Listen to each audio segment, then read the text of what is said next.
Vamos a comenzar el estudio de un movimiento muy importante, que es el movimiento circular.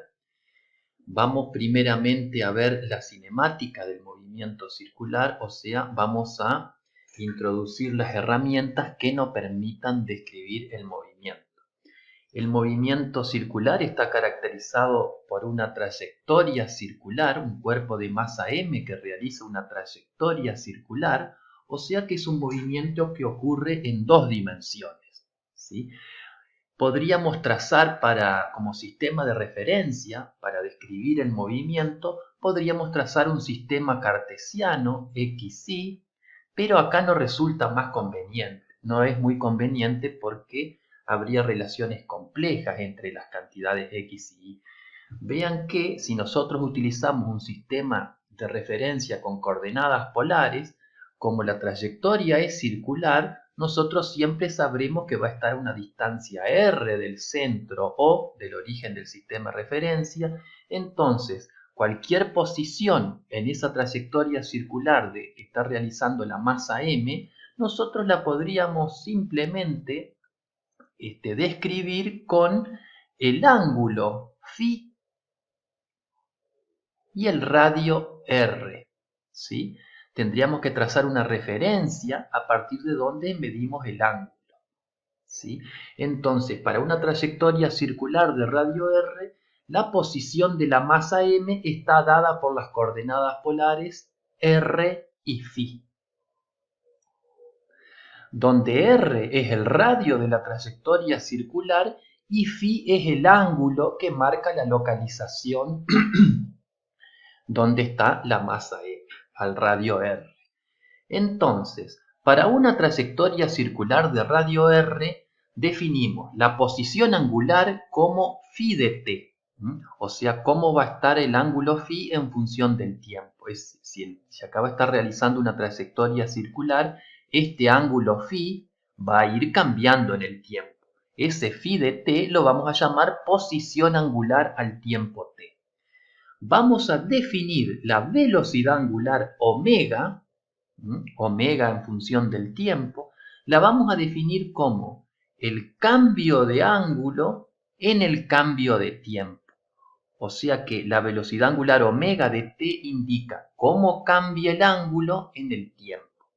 Es una velocidad angular.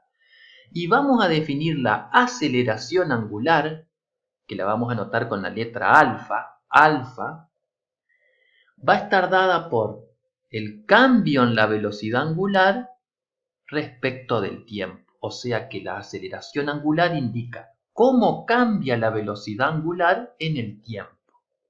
Las unidades de estas cantidades, es muy importante recalcar que esta posición angular siempre nosotros la tenemos que trabajar en las unidades de radianes, ¿sí? No en grados, sino que el ángulo φ tiene que estar en radianes, ¿sí? Entonces, omega, la velocidad angular, que es de la fórmula ángulo sobre tiempo, va a estar en radianes sobre segundos.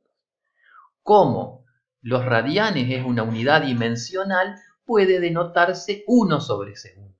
O sea que omega está en unidades de 1 sobre segundo. Y alfa, que tiene unidades de velocidad angular omega sobre tiempo, va a estar en 1 sobre segundos al cuadrado. El movimiento circular es un movimiento periódico, o sea que se repite en el tiempo. Y hay una cantidad muy interesante para definir, que es el período del movimiento circular, o el período de la órbita circular. El período es el tiempo en que tarda en dar un ciclo completo, o sea que el período es el tiempo en que tarda en dar un ciclo completo.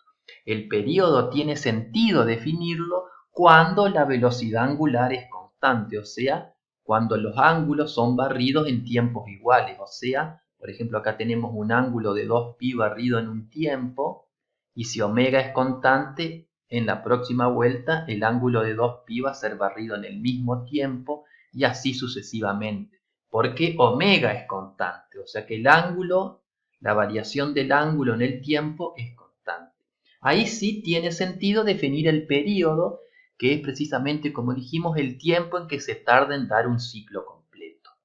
Veamos que, como la velocidad angular omega es el cambio de ángulo en el cambio de tiempo, en un ciclo completo el cambio de ángulo vale 2pi radianes, ¿sí? Y para un ciclo completo el tiempo t que se tarda en dar esa vuelta es precisamente el periodo. Entonces a omega lo podemos escribir como 2pi, que es el ciclo completo, dividido t, que es el tiempo en que tarda en dar ese ciclo completo.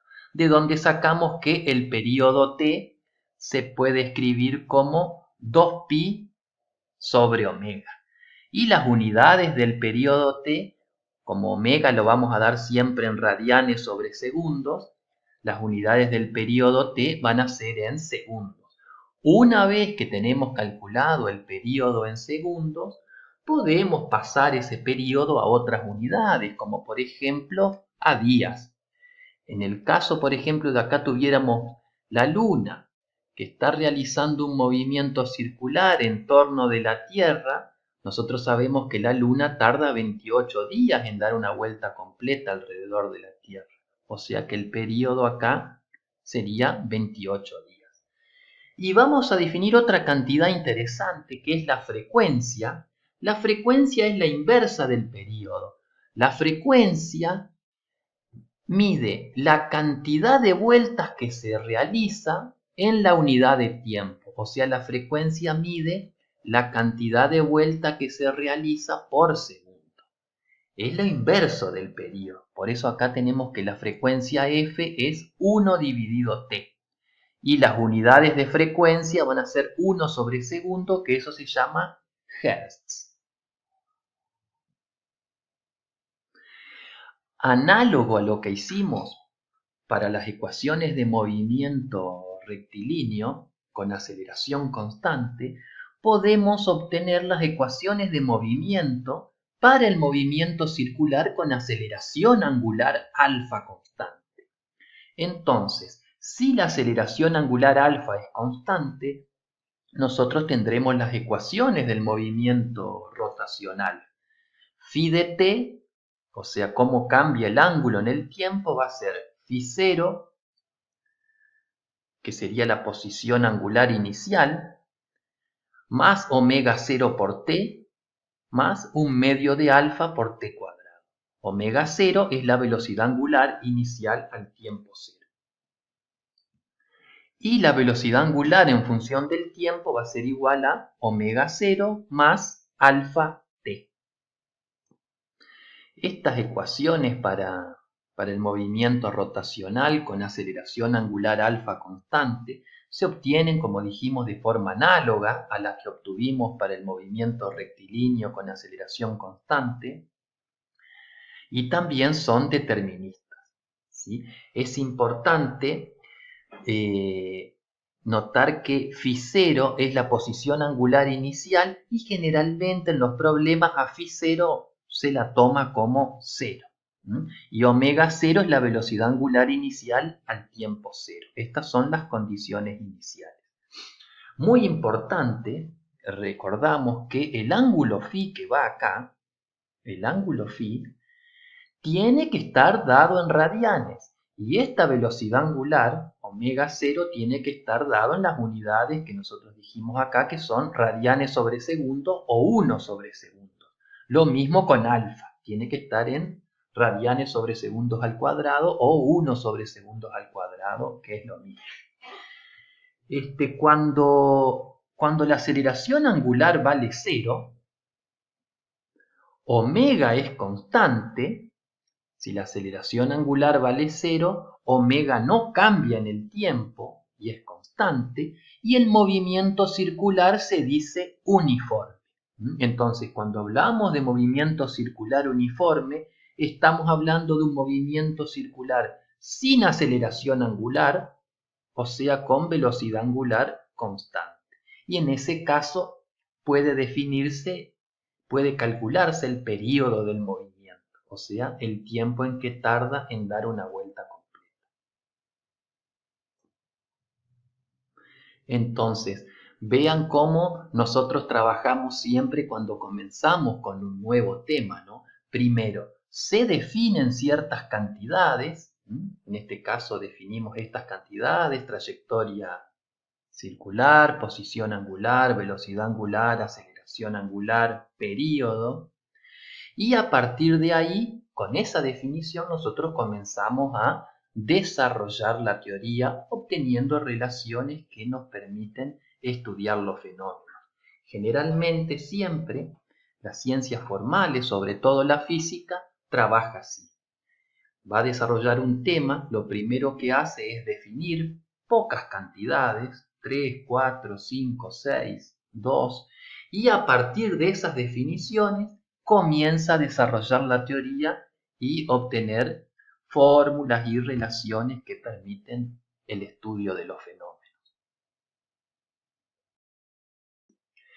Vamos a ver un problema de cinemática rotacional a modo de ejemplo sobre cómo trabajar con las ecuaciones del movimiento rotacional con aceleración angular constante. Tenemos entonces un disco que está girando a 1000 revoluciones por minuto, 1000 revoluciones por minuto, y se apaga el motor y el disco se detiene completamente luego de 2 minutos. Y nos piden que calculemos la aceleración angular producida por la fricción que hace detener al disco y el número de vueltas que realiza el disco luego de apagarse el motor.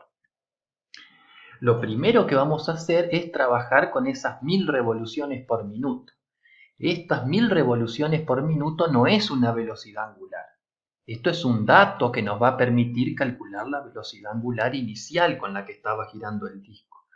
1000 revoluciones por minuto quiere decir que el disco está dando 1000 vueltas en un minuto. Vamos a calcular omega 0. Por definición, omega es el cambio de ángulo en el cambio de tiempo.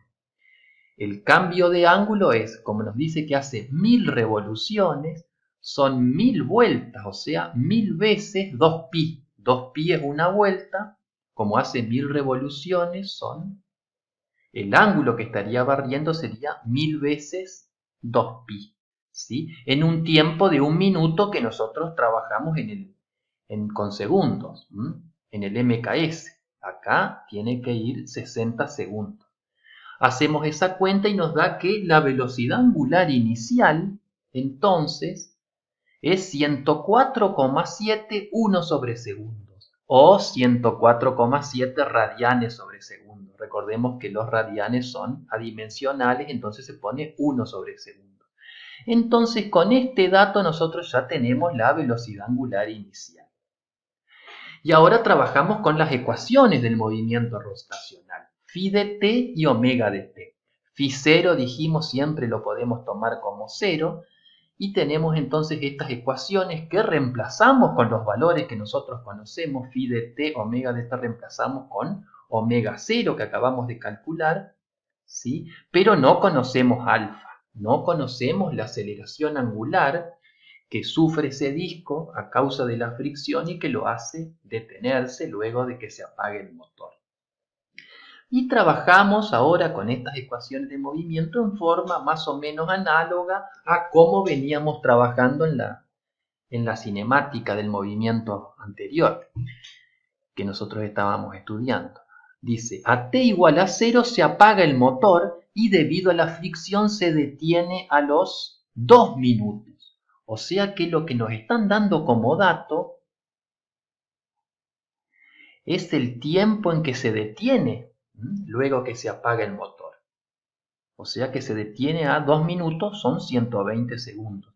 Entonces, si se detiene a los 120 segundos, quiere decir que omega evaluado en t igual a 120 tiene que ser igual a 0. Entonces, omega evaluado en t igual a 120, utilizamos esta ecuación, sería omega 0 más alfa por 120, tiene que ser igual a 0. ¿Sí? De donde obtenemos alfa, que nos da menos 0,87 radianes sobre segundos al cuadrado. Esta es la aceleración angular negativa que obtenemos, y está bien que sea negativa, pues el disco se está desacelerando.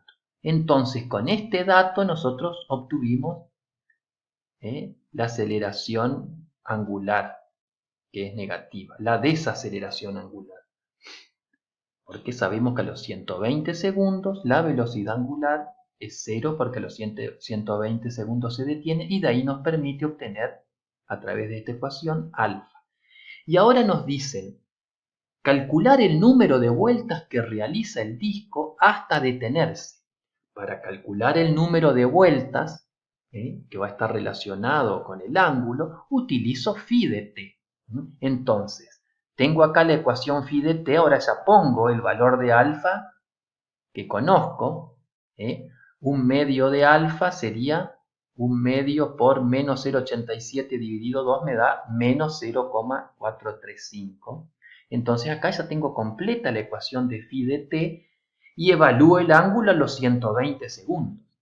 Evalúo phi para t igual a 120 y obtengo el resultado de 6.300 radianes. O sea, el ángulo que barre el disco hasta detenerse son 6.300 radianes.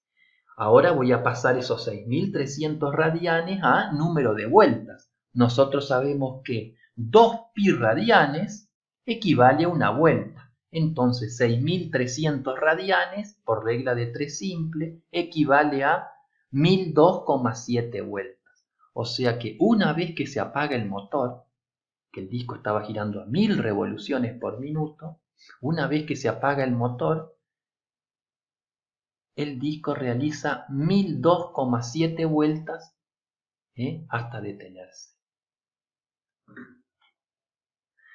A modo de comentario, hay un problema que ustedes van a tener que presentar como tarea, que en vez de darles el tiempo que tarda en detenerse,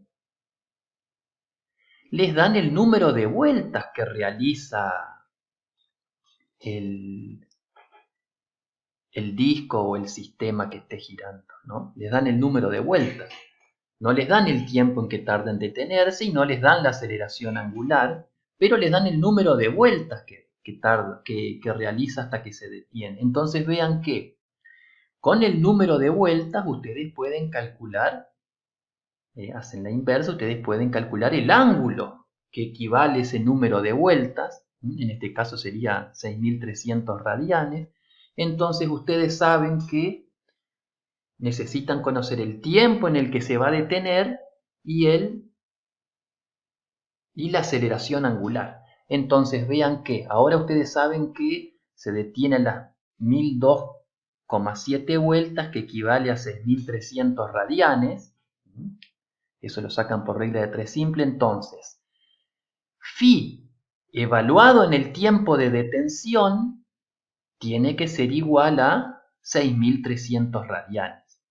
Y omega evaluado en el tiempo de detención tiene que ser igual a 0. Entonces ustedes tendrían dos ecuaciones con dos incógnitas, el tiempo de detención y alfa.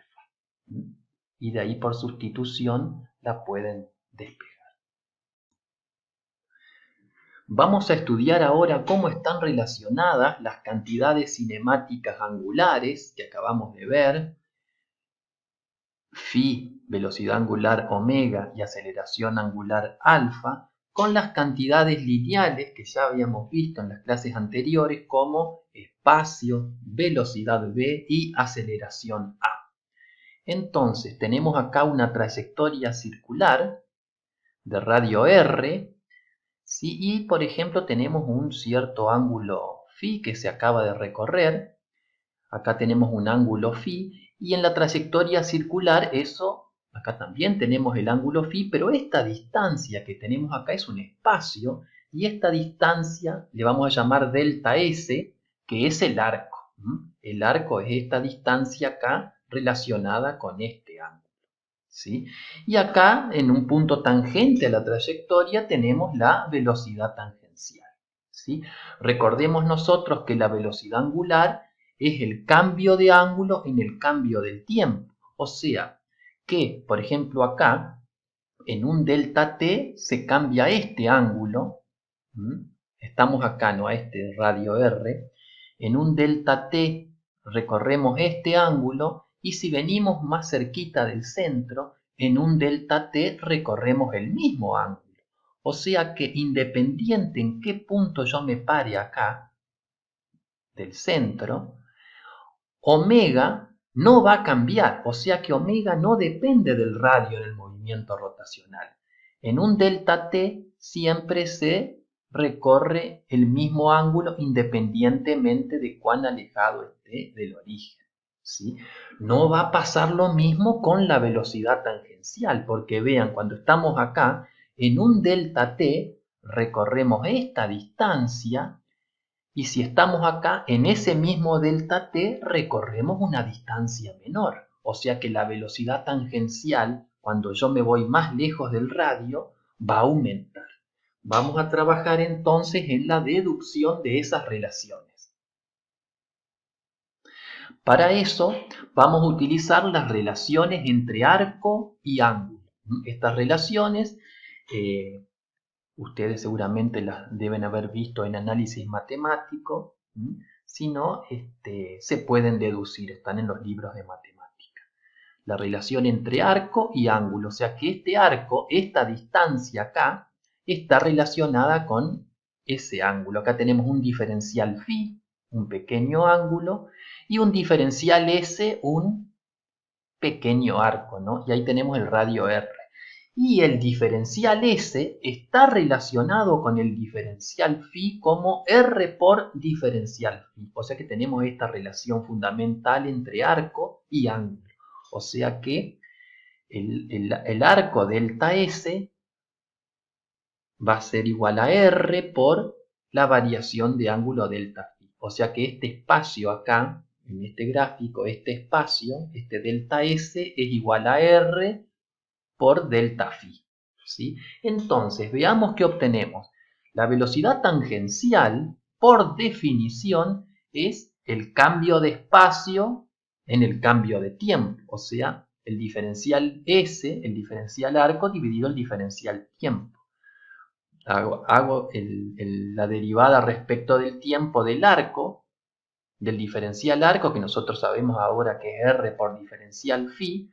R es constante, sale afuera de la derivada y me queda R por diferencial phi sobre diferencial t. Y eso es R por omega, de donde saco que la velocidad tangencial la puedo escribir como el radio por la velocidad angular. O sea que la velocidad tangencial aumenta con el radio, ¿no? Como nosotros habíamos discutido acá. Y aumenta linealmente con el radio. O sea que la velocidad tangencial acá vale este R por omega y la velocidad tangencial acá vale este otro R por omega que es el mismo, ¿sí? Porque omega no cambia con R, pero la velocidad tangencial aumenta con el radio R. Y si vemos ahora el tema de la aceleración tangencial, por definición la aceleración tangencial es la derivada de la velocidad tangencial respecto del tiempo, o sea, tenemos que derivar respecto del tiempo la velocidad tangencial que acabamos de obtener. De nuevo, R es constante, sale afuera de la derivada y me queda R por la derivada de omega respecto de t, y eso me da R por alfa. O sea que la aceleración tangencial la puedo escribir como R por la aceleración angular. ¿Sí? Acá vemos también que la aceleración tangencial aumenta con el radio R. Algo para destacar es la consistencia de unidades en estas relaciones. Estas no son definiciones, son relaciones entre las cantidades angulares y lineales.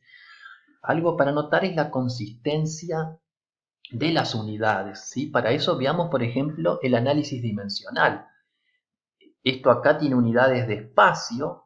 Entonces voy a tener R que tiene espacio por delta phi que no tiene unidades, es adimensional, son concordantes las unidades acá, ¿no? Vean la velocidad tangencial, tiene que ser, por ejemplo, en metros por segundo.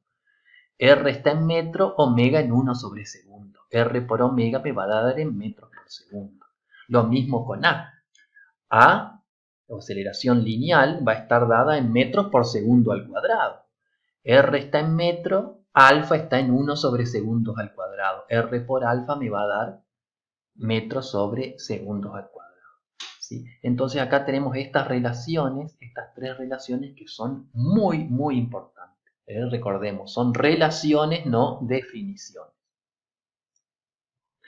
A modo de ejemplo, consideremos el problema 4.2 del audiovisual anterior y tenemos que, por ejemplo, si el disco tiene un radio R de 1 metro,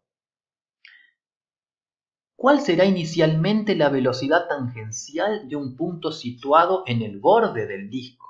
Entonces, teníamos que omega 0, antes de que se detenga el motor, omega 0 valía 104,7 radianes sobre segundo. Entonces, la velocidad tangencial en un punto situado en el borde del disco de radio 1 metro va a ser velocidad tangencial igual a R por omega 0. R 1 metro por omega 0 me da que la velocidad tangencial situado en un punto en el borde del disco va a ser de 104,7 metros por segundo. Y ahora me preguntan, ¿y cuál sería la velocidad tangencial de un punto situado a 0,5 metros del centro del disco? Acá R vale 0,5 metros, entonces utilizo la relación. Velocidad tangencial va a ser igual a R por omega 0, sería 0,5 por omega 0 y me da 52,35 metros por segundo. Me da menor como habíamos discutido. Ahora, si consideramos a ese disco como la rueda de un auto de radio 40 centímetros, que da 1002,7 vueltas hasta detenerse, ¿qué distancia recorrió el auto? O sea que ahora consideramos a ese movimiento rotacional como si fuera el movimiento rotacional de la rueda de un auto de radio 40 centímetros que da 1002,7 vueltas hasta detenerse. O sea que nosotros de nuevo sacamos una vuelta, es este ángulo, 2pi radianes, y 1002,7 vueltas son los 6300 radianes que cambió el ángulo. ¿Sí? Entonces la distancia, o sea el arco, que corresponde a ese ángulo es R por delta phi, o sea 0,4 metros, esto tiene que estar en metros, el R lo paso a metros, 0,4 metros por 6300 radianes me da 2520 metros la distancia recorrida. ¿Sí? Y si me preguntan, ¿y cuál era la velocidad tangencial inicial del auto? Veo la velocidad tangencial que tenían las gomas de este radio, ¿no? 40 centímetros. Entonces la velocidad tangencial va a ser igual a R por omega 0, 0,4 por omega 0 me queda 41,9 metros por segundo, la velocidad inicial. Recuerden que si a mí me dan, por ejemplo, un dato de velocidad en kilómetros por hora, esa unidad de kilómetros por hora no es trabajable, diríamos, en las ecuaciones de movimiento. Yo la tengo que pasar a metros por segundo, porque kilómetros por hora no es una unidad ni del CGS ni del MKS. Nosotros normalmente estamos trabajando con el MKS, entonces es importante de que todas las unidades estén en el MKS, si no, los resultados van a ser no correctos. Vean que en este caso que estamos considerando, ¿no? Que si ese disco lo vemos como la rueda de un auto, vean que este disco, cuando da todo un giro, recorre una distancia delta S, que es de 2pi. O sea que un giro, si esto fuera una rueda, equivale a una distancia de 2pi por el radio, que sería la longitud de la circunferencia. Por eso utilizamos esta fórmula, y acá el delta phi no es una vuelta, no es 2pi, sino que es 6300 radianes, son más de de una vuelta. Son precisamente 1002,7 vueltas. Vamos a comenzar a estudiar la dinámica del movimiento circular, o sea que vamos a analizar ahora el por qué y cómo es que los cuerpos se mueven en una trayectoria circular.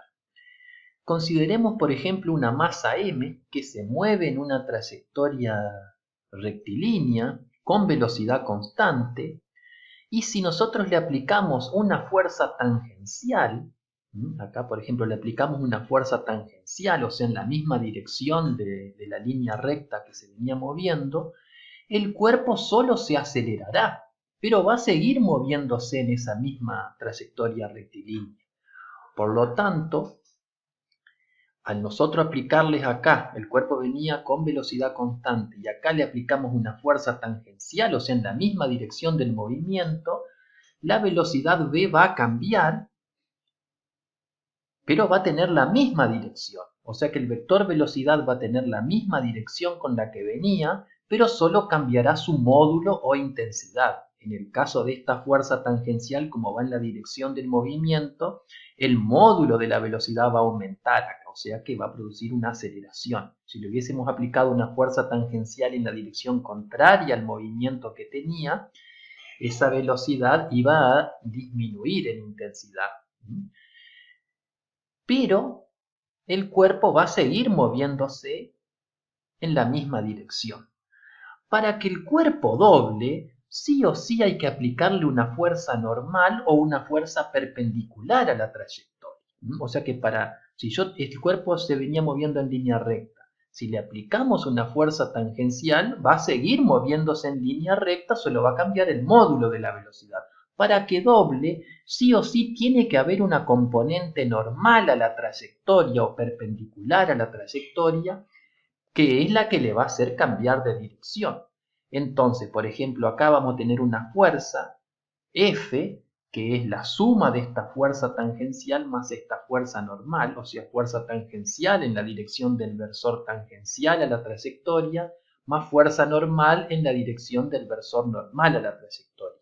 Y ahí sí, el cuerpo va a doblar. ¿Sí? O sea que para que el cuerpo doble, sí o sí tiene que tener una fuerza o una componente en la dirección perpendicular a la trayectoria.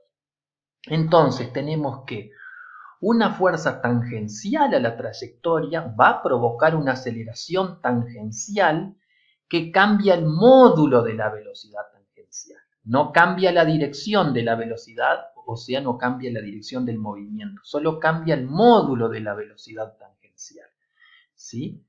Y una fuerza normal o perpendicular a la trayectoria va a provocar una aceleración normal y va a cambiar la dirección de la velocidad tangencial. No va a cambiar el módulo de la velocidad tangencial, sino que va a cambiar la dirección de la velocidad tangencial. A la aceleración tangencial la podemos escribir como la derivada de la velocidad tangencial respecto del tiempo. Y a la aceleración normal la podemos escribir como velocidad tangencial al cuadrado sobre r o como velocidad angular al cuadrado por r, donde r es el radio de curvatura de la curva que está haciendo al doblar. Esta relación entre la aceleración normal y la velocidad tangencial o omega se puede deducir a partir de consideraciones geométricas y está en todos los libros de física que nosotros tenemos disponible. Esta fuerza normal, que está dirigida hacia el centro del radio de curvatura, suele llamarse fuerza radial, Fr, o fuerza centrípeta, Fc. Fuerza centrípeta porque está dirigida hacia el centro del radio, hacia el centro del círculo, diríamos, que va a describir. ¿Sí? Por eso es fuerza centrípeta. No confundir con fuerza centrífuga, que quiere decir que es una fuerza que se fuga del centro. Nosotros no vamos a trabajar con esa fuerza centrífuga porque es una fuerza ficticia, en el marco de Newton, y nosotros, como trabajamos en sistemas de referencia inerciales, solamente vamos a trabajar con las fuerzas newtonianas, y en este caso va a ser la fuerza centrípeta, es la fuerza que va a estar dirigida hacia el centro, ¿sí? Y entonces también la aceleración normal se suele llamar aceleración radial, AR, o aceleración centrípeta, AC. Entonces tenemos que una fuerza tangencial a la trayectoria solo cambia el módulo de la velocidad, no cambia la dirección, y una fuerza normal o radial a la trayectoria, esa sí va a cambiar la dirección de la velocidad tangencial. O sea que si queremos, aplicamos una fuerza F acá, ¿no? Si queremos cambiarle el módulo, tiene que tener una componente tangencial, y si queremos cambiarle la dirección, tiene que tener una componente normal. Entonces acá, esta fuerza F aplicada sobre esta masa M está haciendo que el cuerpo doble, o sea que cambie la dirección de su velocidad, y está haciendo a su vez que el cuerpo se acelere. Entonces, veamos en el movimiento circular. Primero veamos el caso del movimiento circular uniforme, o sea, la aceleración angular es cero, omega es constante, y como el módulo de la velocidad tangencial nosotros acabamos de demostrar que se puede escribir como omega por r, también va a ser constante, ¿sí? O sea que en el movimiento circular uniforme con aceleración angular cero, omega es constante y el módulo de la velocidad tangencial es constante. Pero recordemos que la velocidad tangencial como vector no es constante. Él es constante en módulo, pero está cambiando de dirección en esta trayectoria circular con velocidad angular constante. ¿Sí? Está cambiando su dirección. Entonces, si está cambiando la dirección del vector velocidad, es porque está doblando, y para que esté doblando tiene que haber una fuerza dirigida hacia el centro, una fuerza centrípeta, ¿sí? Esa fuerza centrípeta es la que lo hace doblar, es la que le hace cambiar la dirección del vector velocidad, pero no su módulo.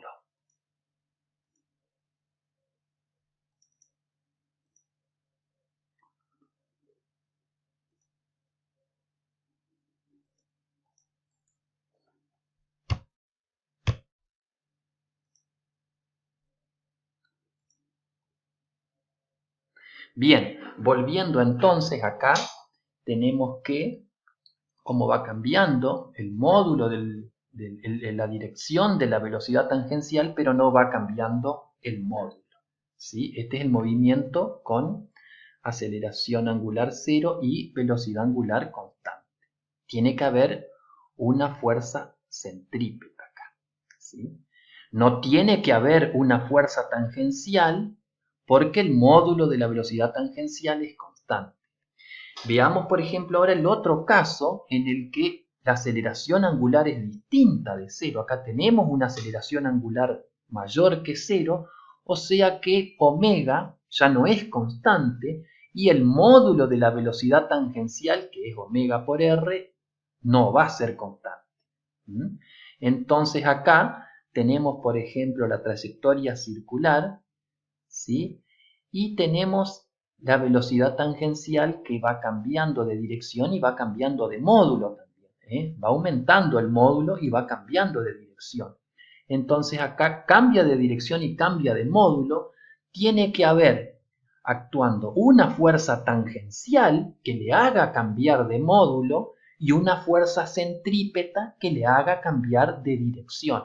Entonces acá, por ejemplo, la fuerza neta sobre la masa M va a ser esta, ¿sí? Que va a ser la suma de esa fuerza tangencial y esa fuerza centrípeta. Entonces, para tener un movimiento circular uniforme o un movimiento circular acelerado, con aceleración angular, sí o sí tengo que tener una componente centrípeta o radial. Si no tengo una componente centrípeta o radial, no tengo un movimiento circular. Además, acá en este caso, para que el movimiento circular sea uniforme, no tengo que tener componente tangencial de la fuerza, ¿sí? Y acá para el movimiento circular con aceleración angular, acá sí tengo que tener una fuerza tangencial. Esta fuerza tangencial va a producir una aceleración tangencial, ¿sí?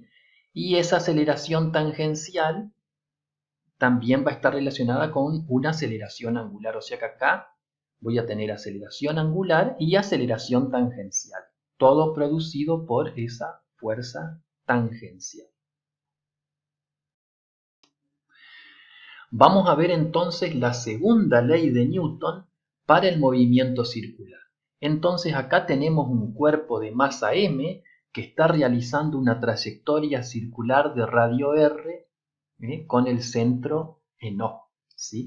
Para que este sistema de referencia sea inercial, tenemos que considerarlo en el origen, o sea que para el estudio de la dinámica del movimiento circular, el sistema de referencia hay que considerarlo en el centro de la trayectoria circular. Y en ese sistema de referencia, las fuerzas centrípetas que apuntan hacia el centro son consideradas positivas. Entonces tenemos que la sumatoria de fuerzas centrípetas va a ser igual a la masa por la aceleración centrípeta. ¿Cómo la aceleración centrípeta? La podemos escribir como velocidad tangencial al cuadrado sobre r o omega cuadrado por r. Podemos usar según el problema que la sumatoria de fuerzas centrípetas es igual a masa por la velocidad tangencial al cuadrado sobre r, o que la sumatoria de fuerzas centrípetas es igual a masa por omega cuadrado por r. En el caso en que no existan fuerzas tangenciales, no va a haber aceleración tangencial y la aceleración angular tampoco, porque la aceleración angular está relacionada con esta forma, va a ser cero también. Entonces, cuando no existen fuerzas tangenciales, omega va a ser constante y el módulo de la velocidad tangencial va a ser constante. No el vector, porque el vector velocidad tangencial va cambiando acá en dirección, como habíamos visto recién. En estos casos, puedo calcular el período de la órbita circular como el período t, que nosotros lo habíamos visto, que está dado por 2pi sobre omega. O si no, como nosotros sabemos que la velocidad tangencial está relacionado con omega, podemos escribir el período como 2πr sobre la velocidad tangencial. Un comentario importante sobre el sistema de referencia: para que sea inercial el sistema de referencia hay que colocarlo acá en el centro, que se considera fijo. Vean que si nosotros consideramos el sistema de referencia puesto acá en la masa m, como esta masa m está acelerada, tiene una aceleración centrípeta en este caso, ese sistema de referencia es no inercial, o sea que yo no puedo fijar acá el sistema de referencia ahí en la masa m, porque está acelerado. Vean, por ejemplo, en el caso de que acá tuviéramos el Sol y acá la Tierra, sobre la Tierra está actuando la fuerza gravitatoria de atracción que le hace el Sol, y si nosotros fijamos el sistema de referencia acá en la Tierra, en ese sistema de referencia la Tierra está en equilibrio.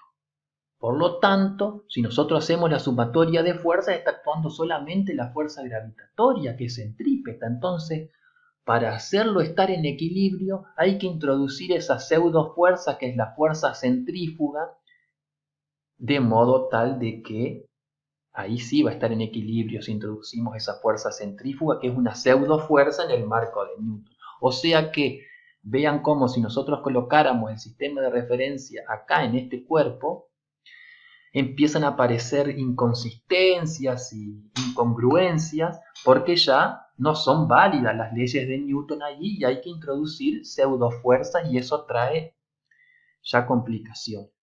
O sea que para el movimiento circular nosotros tenemos que poner el sistema de referencia con origen en el centro de la órbita.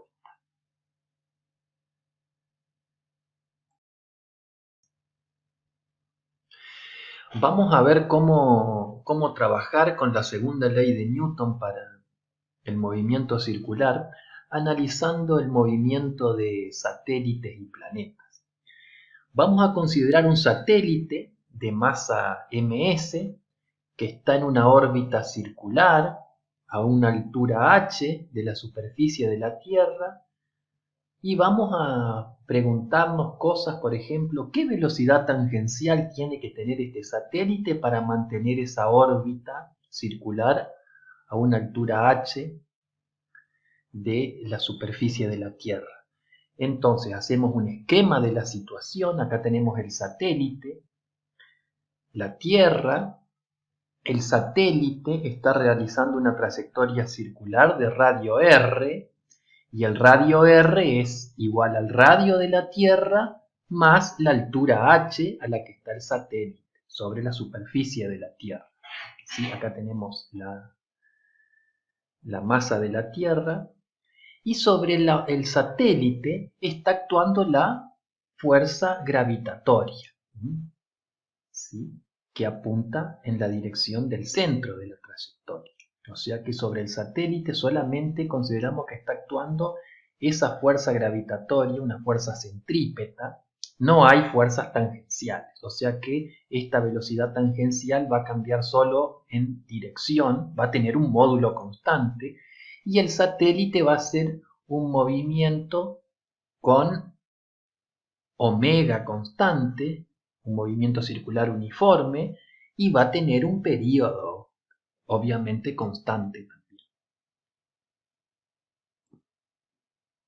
Entonces, como recomendamos, ponemos el sistema de referencia con origen en el centro de la trayectoria circular y planteamos la segunda ley de Newton para el satélite. Entonces, la sumatoria de fuerzas centrípetas actuando sobre el satélite va a ser igual a la fuerza gravitatoria, ¿sí? Que va a ser igual, segunda ley de Newton, a la masa del satélite por la aceleración centrípeta. La fuerza gravitatoria actuando sobre el satélite la podemos escribir de esta forma, según la cuarta ley de Newton de la ley de gravitación universal, y esta fuerza gravitatoria, que es la fuerza centrípeta actuando sobre el satélite, la podemos escribir como masa del satélite por velocidad tangencial al cuadrado sobre r, que es la aceleración centrípeta, ¿sí? Trabajando con esta expresión podemos despejar la velocidad tangencial, que va a ser la raíz cuadrada de g por la masa de la Tierra sobre r. Esta es la velocidad tangencial que debe tener el satélite para mantener la órbita circular. Vean que esta velocidad tangencial no depende de la masa del satélite. O sea que el satélite, su masa es independiente, su velocidad tangencial es independiente de la masa que tenga el satélite. Vean que cuando el satélite tenga un R más pequeño, o sea, cuando el satélite esté más próximo de la superficie de la Tierra, la velocidad tangencial va a tener que ser mayor. O sea que los satélites que se mueven más alto tienen velocidades tangenciales en módulo menores, ¿sí?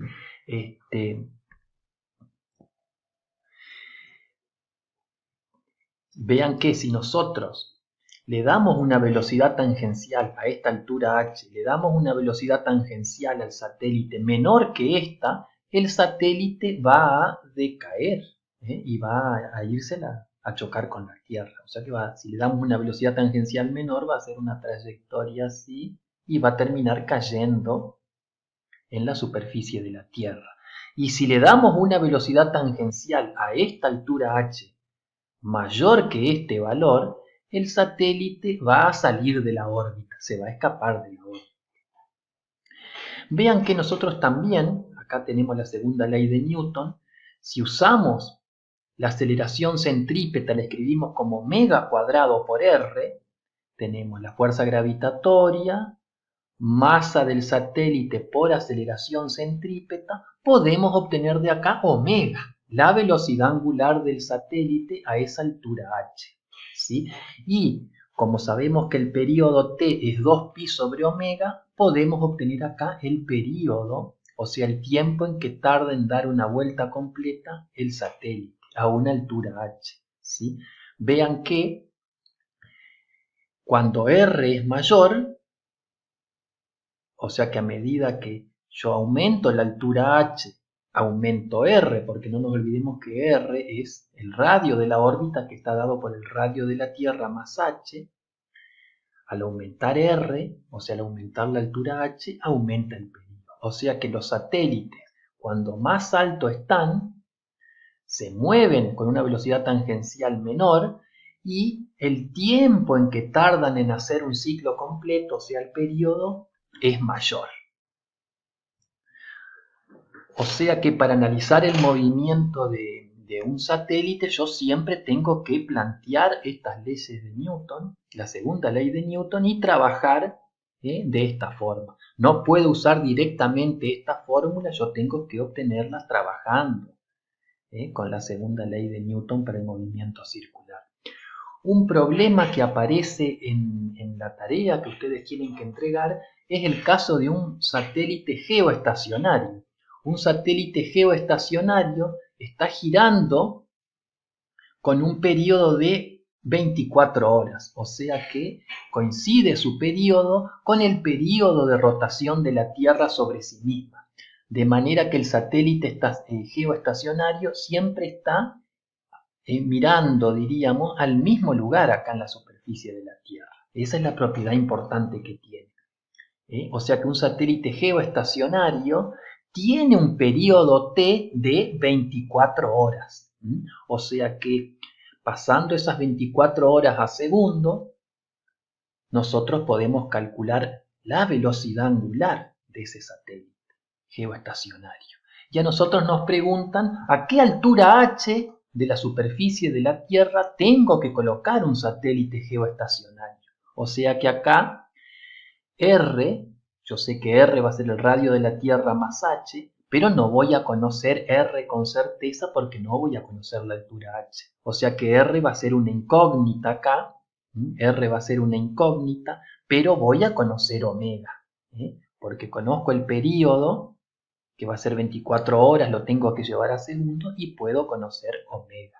Y de ahí obtengo información sobre el radio R y de ahí obtengo la altura H.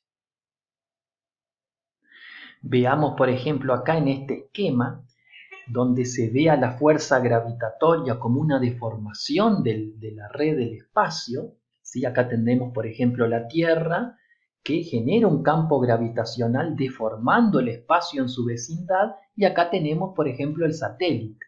Vean que si nosotros al satélite lo colocamos a una distancia h de la superficie de la Tierra y no le damos ninguna velocidad inicial, el satélite va a ir directo a caer a la superficie de la Tierra. Si le damos una velocidad tangencial pequeña, el satélite va a hacer una trayectoria así y va a caer sobre la superficie de la Tierra. Si le damos una velocidad tangencial grande, el satélite se va a ir directamente, se va a escapar de la órbita. Pero si le damos la velocidad tangencial que nosotros venimos de calcular, para un radio r que corresponde a la altura h sobre la superficie de la Tierra, el satélite va a mantener esa órbita circular ahí sobre el espacio. En el caso de un planeta de masa m, orbitando alrededor de una estrella de masa mucho más grande, m mayúscula, a una distancia r, hacemos el mismo planteo. Acá hablamos de la distancia orbital, r, que es la distancia entre la estrella y el planeta. Planteamos la segunda ley de Newton aplicada al planeta y obtenemos las mismas ecuaciones, ¿no? Para la velocidad tangencial, omega y el período.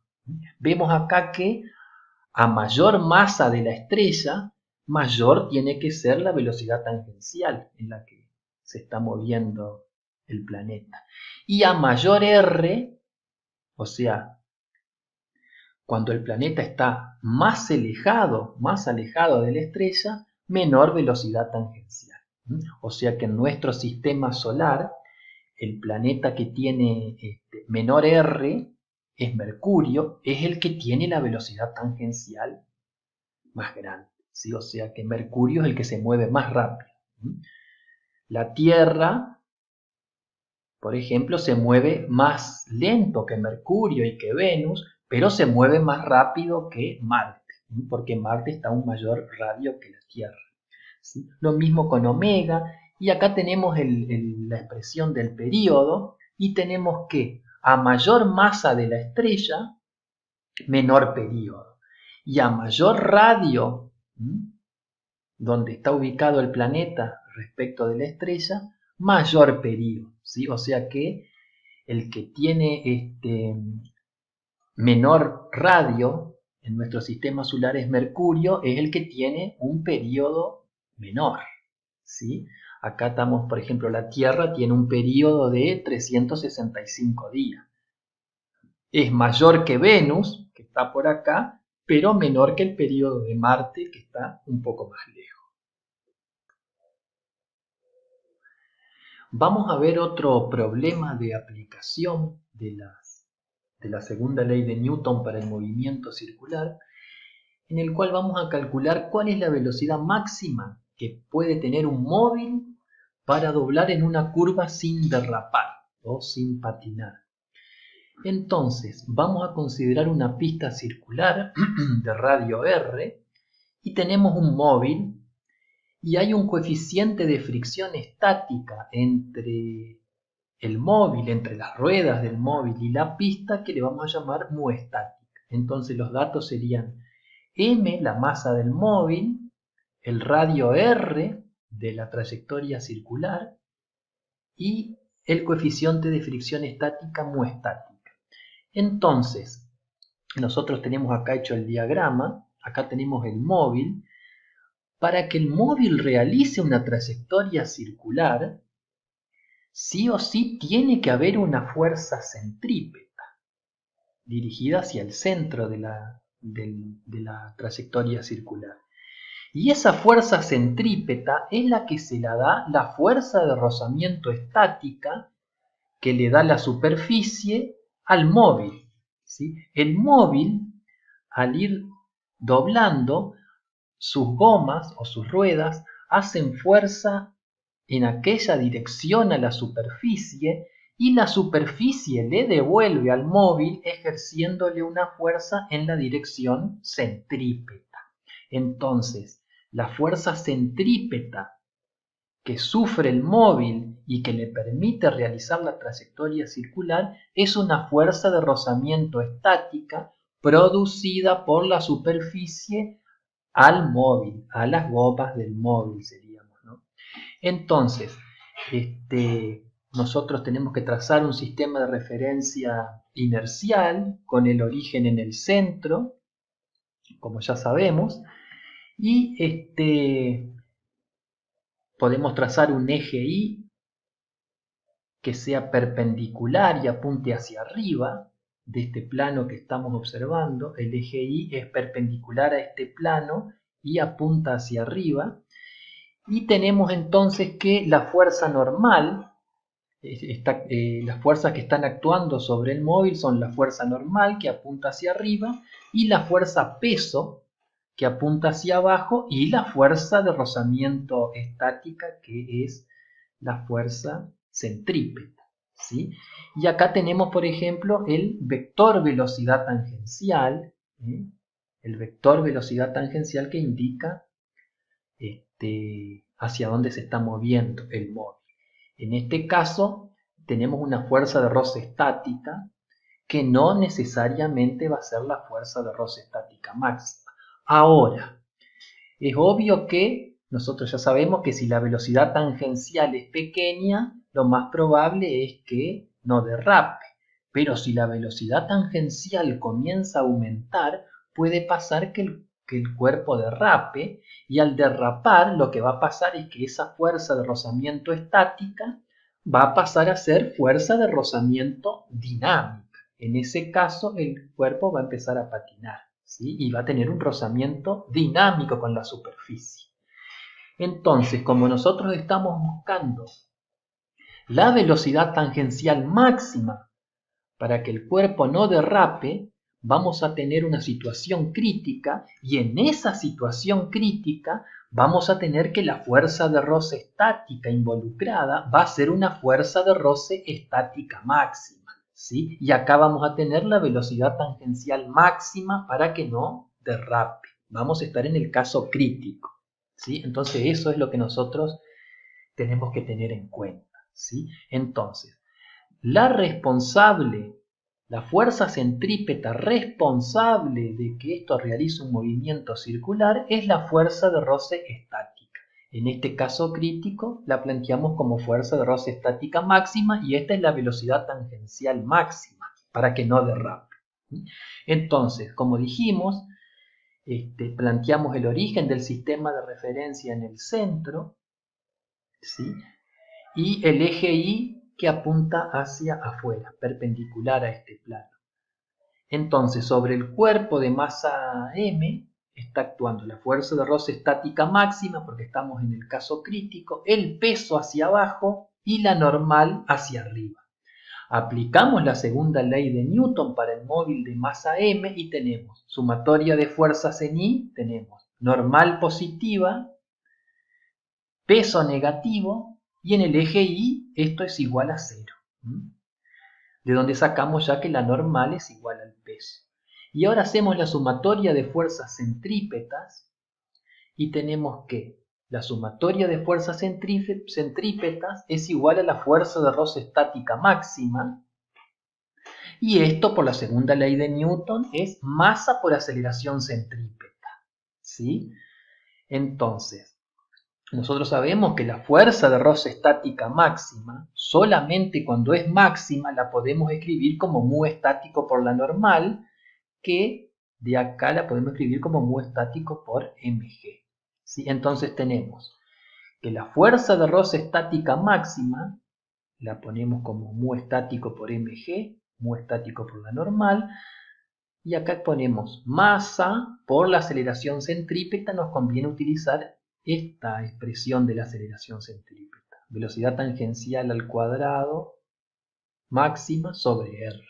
Y de ahí despejamos la velocidad tangencial máxima, que es la raíz cuadrada de g por mu estático por r. Vean que g está en metros por segundo cuadrado, r en metros, y mu estático no tiene unidades, entonces tengo la raíz cuadrada de metros cuadrados por segundo cuadrado, me va a dar en metros por segundo, que es una velocidad. Entonces acá tenemos la expresión de la velocidad tangencial máxima para que el cuerpo no derrape. Si la velocidad tangencial es menor que esta cantidad, el cuerpo no va a derrapar, y si es mayor a esta cantidad, el cuerpo va a derrapar y va a empezar a tener una fricción dinámica. Vemos entonces acá que cuando la superficie, cuando la rugosidad entre el móvil y la superficie es mayor, la velocidad tangencial máxima permitida para no derrapar es mayor también.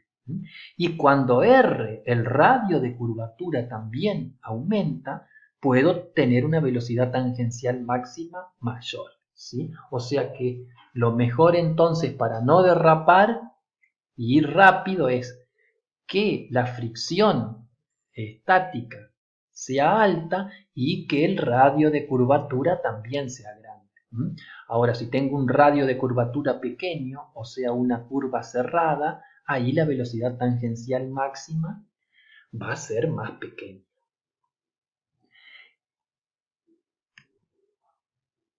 Esta velocidad tangencial máxima puede hacerse, aumentarse para que no derrape si la pista es peraltada, o sea, si la pista tiene una inclinación, ¿sí? Que se llama pista con peralte, que es como tienen las pistas para las carreras de auto o pistas de motocicletas, son pistas peraltadas, entonces permite doblar con una velocidad tangencial máxima para que los autos anden más rápido y tengan más espectáculo, ¿no?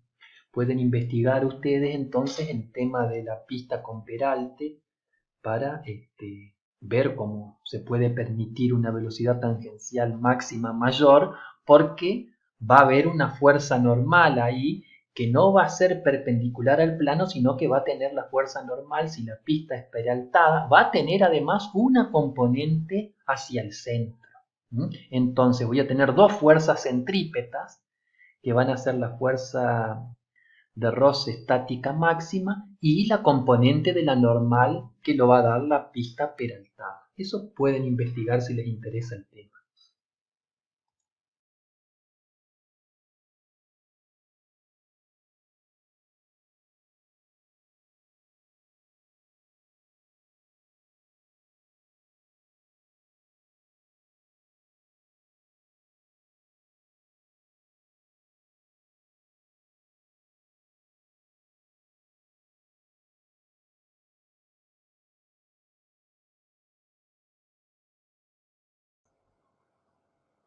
Vamos a analizar otro problema a modo de aplicación de la segunda ley de Newton para el movimiento circular, que es el problema del rotor. Y lo que queremos averiguar es cuál es la velocidad angular mínima, omega c, que debe tener un rotor de radio r para que una persona de masa m apoyada a su pared no caiga al vacío, ¿sí? Y tenemos como dato que el coeficiente de fricción estática entre la pared del rotor y la persona es mu estático. Entonces acá tenemos un esquema del rotor. Es un cilindro, esto puede haber en los parques de diversiones, un cilindro de radio r que está girando con una velocidad angular omega en torno a su eje. Y acá tenemos una persona. Entonces este cilindro inicialmente tiene un piso y el rotor comienza a girar con velocidad angular omega hasta que llega a una velocidad angular omega crítica mínima, y ahí el piso se saca de alguna forma y las personas quedan en equilibrio sin caer al vacío. Nosotros queremos ver a ver cuánto tiene que valer esa velocidad angular mínima crítica para que las personas no caigan. Entonces, tenemos que acá tenemos el esquema de una persona. Esta persona va a estar haciendo una trayectoria circular, ¿sí? Va a estar haciendo una trayectoria circular y en el eje Y va a tener que estar en equilibrio para que no se caiga. Entonces, al estar haciendo una trayectoria circular, la persona que está apoyada sobre la pared del cilindro, la persona le ejerce una fuerza N' a la pared del cilindro y la pared del cilindro le reacciona ejerciéndole a la persona una fuerza normal hacia el centro, que precisamente es la fuerza centrípeta, ¿sí? Y esta persona sufre además la fuerza peso, y acá, como está en contacto con la pared del cilindro, sufre una fuerza de roce estática que tiende a evitar de que esto se mueva. Como estamos buscando un caso crítico, esta fuerza de roce va a ser fuerza de roce estática máxima. Entonces, sobre nuestro sistema, que es la persona, está actuando la fuerza normal, que es una fuerza centrípeta, responsable precisamente de que la persona realice la trayectoria circular, el peso y la fuerza de roce estática máxima, que es la que le ejerce la pared del cilindro a la persona. Vean que acá esta que le llamamos fuerza de roce estática máxima prima es la fuerza de roce que la persona le hace a la pared del cilindro, ¿sí? Vean que estas reacciones, fuerza de roce estática máxima, prima, y la normal prima, están aplicadas sobre la pared del cilindro. Esta es la reacción de esta y esta es la reacción de esta, ¿sí? Pares de acción y reacción aplicados sobre cuerpos distintos. Entonces planteamos la segunda ley de Newton sobre el cuerpo de masa m. Acá ponemos el eje Y en aquella dirección y el sistema de referencia fijo en el centro para que sea un sistema de referencia inercial. Entonces tenemos que la sumatoria de fuerzas en Y tenemos fuerza de roce estática máxima positiva, el peso negativo, y en Y, en el eje Y, tiene que estar equilibrado. Entonces la sumatoria de fuerzas en el eje Y es igual a 0, de donde sacamos que la fuerza de roce estática máxima tiene que ser igual al peso, a mg. Y ahora planteamos la sumatoria de fuerzas centrípetas, o sea, la sumatoria de fuerzas que apuntan hacia el centro del movimiento circular, y la sumatoria de fuerza centrípeta es igual a la normal, que es igual a masa por aceleración centrípeta, ¿sí?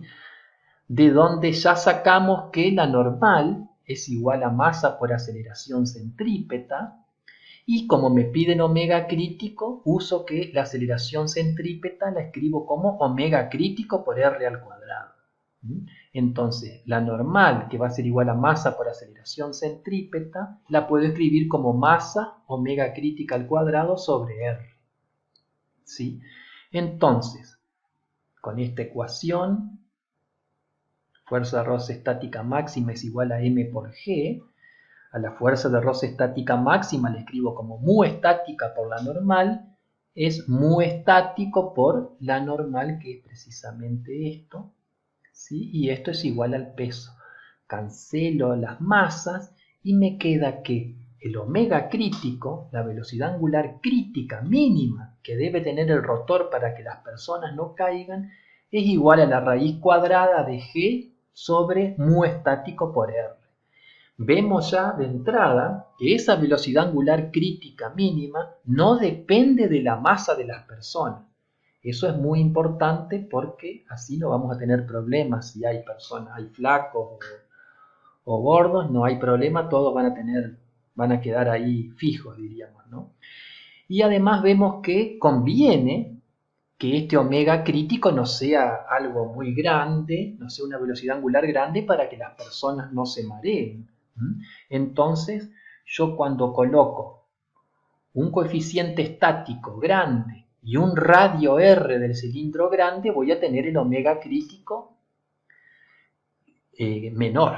Entonces, para tener una velocidad angular pequeña y que no se caigan, me conviene trabajar con una superficie bien rugosa y un cilindro que tenga un radio de curvatura R bastante grande.